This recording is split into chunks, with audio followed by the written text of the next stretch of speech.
खूंखार रास्ता। एक महात्मा गांव से थोड़ी दूर एक शांत इलाके में अपनी कुटिया में अपने नौकर के साथ रहते थे। वह शहर और गांव में काफ़ी चर्चित थे।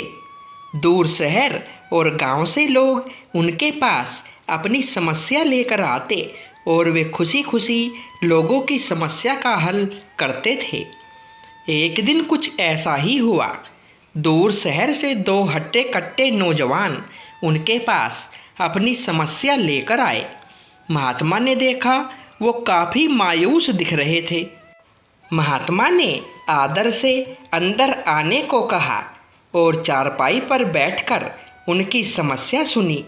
पहला नौजवान बोला, महात्मा जी, हमने सुना है आप हर समस्या का समाधान जानते हैं। जो कोई भी आपके पास अपनी समस्या लेकर आता है वह खाली हाथ नहीं जाता। हम भी आपसे कुछ ऐसी ही उम्मीद लेकर आए हैं। तुम निश्चित होकर मुझे अपनी समस्या बताओ। महात्मा ने विनम्रता से बोले। महात्मा जी, दूसरा नौजवान बोला, बात ऐसी है, हम लोग इस शहर में नए आए हैं। जहाँ हमारा घर है वहाँ के इलाके में बहुत दहशत का माहौल है। वहाँ आवारा लोगों का बसेरा है।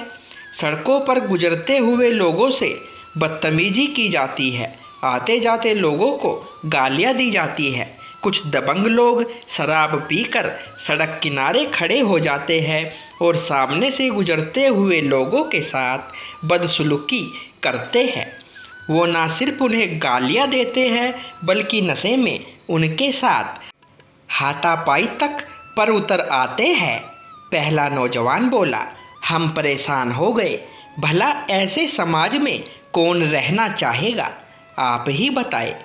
दोनों नौजवानों की बात सुनकर महात्मा जी चारपाई से उठे और यह बड़बड़ाते हुए, यह समस्या बहुत गंभीर है, कुटिया के बाहर चल दिए। नौजवान ने बाहर जाकर देखा। वो शांत खड़े अपनी कुटिया के सामने वाली सड़क को देख रहे थे।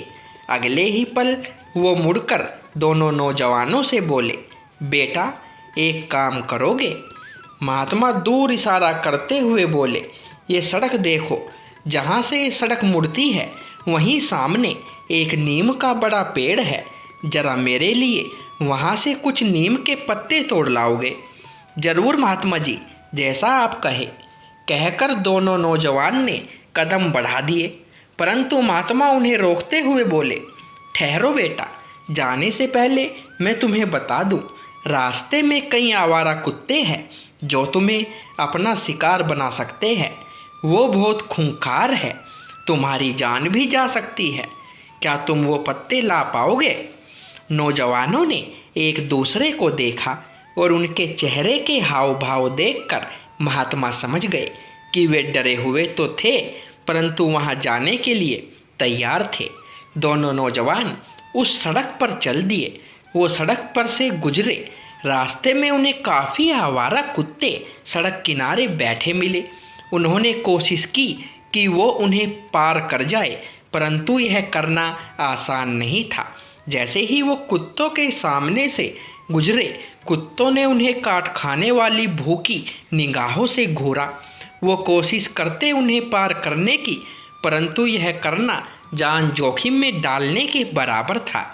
काफ़ी देर इंतजार करने के बाद जब वे लौटे तब महात्मा ने देखा उनके हाथ खाली थे। वो काफ़ी डरे हुए थे। वो महात्मा के करीब आए और बोले, हमें माफ़ कर दीजिए। पहला नौजवान बोला, ये रास्ता बहुत खतरनाक है। रास्ते में बहुत खूंखार कुत्ते थे, हम ये काम नहीं कर पाए। दूसरा नौजवान बोला, हमने 2-4 कुत्तों को झेल लिया, परंतु आगे जाने पर कुत्तों ने हम पर हमला कर दिया। हम जैसे तैसे करके अपनी जान बचाकर वापस आए हैं। महात्मा बिना कुछ बोले कुटिया के अंदर चलते गए और अपने नौकर को साथ लेकर बाहर आए। उन्होंने नौकर से वो पत्ते तोड़ने के लिए कहा। नौकर उसी सड़क से गया। वह कुत्तों के बीच से गुजरा परंतु जब काफ़ी देर बाद दोनों नौजवानों ने नौकर को सड़क से वापस आते अपनी ओर देखा, तब देखा उसके हाथ में नीम के पत्तों से भरे थे। ये देखकर दोनों नौजवान भौचक्के रह गए। महात्मा बोले, बेटा, ये मेरा नौकर है। ये अंधा है, हालांकि ये देख नहीं सकता, परंतु कौन सी चीज़ कहाँ पर है इसे पूरा ज्ञान है।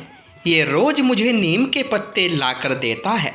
और जानते हो क्यों उसे आवारा कुत्ते नहीं काटते? क्योंकि ये उनकी तरफ जरा भी ध्यान नहीं देता। ये सिर्फ अपने काम से काम रखता है। महात्मा आगे बोले, जीवन में एक बात हमेशा याद रखना बेटा, जिस फिजूल की चीज़ पर तुम सबसे ज़्यादा ध्यान दोगे वह चीज़ तुम्हें उतना ही काटेगी। इसलिए अच्छा होगा तुम अपना ध्यान अपने लक्ष्य पर रखो। ये सुनकर दोनों नौजवान महात्मा के आगे नतमस्तक हो गए। अब उन्हें एक सीख मिली थी जिसे वो जीवन भर याद रखने वाले थे।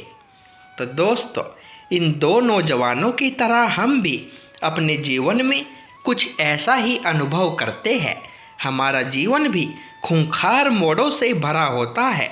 न जाने कौन से मोड़ पर मौत हमें गले लगा ले, परंतु यह सिर्फ हम पर निर्भर करता है कि हम उन नौजवानों की तरह डरकर वापस लौट आते हैं या फिर नौकर की तरह धैर्य और हिम्मत से आगे कदम बढ़ाते हैं और अपना लक्ष्य हासिल करते हैं। दोस्तों, आज की कहानी यहीं पर समाप्त हुई। फिर मिलेंगे एक और नई कहानी के साथ। तो दोस्तों, कहानी अच्छी लगी हो तो वीडियो को लाइक करें, शेयर करें और चैनल पर पहली बार आए हो तो चैनल को सब्सक्राइब करें। धन्यवाद दोस्तों।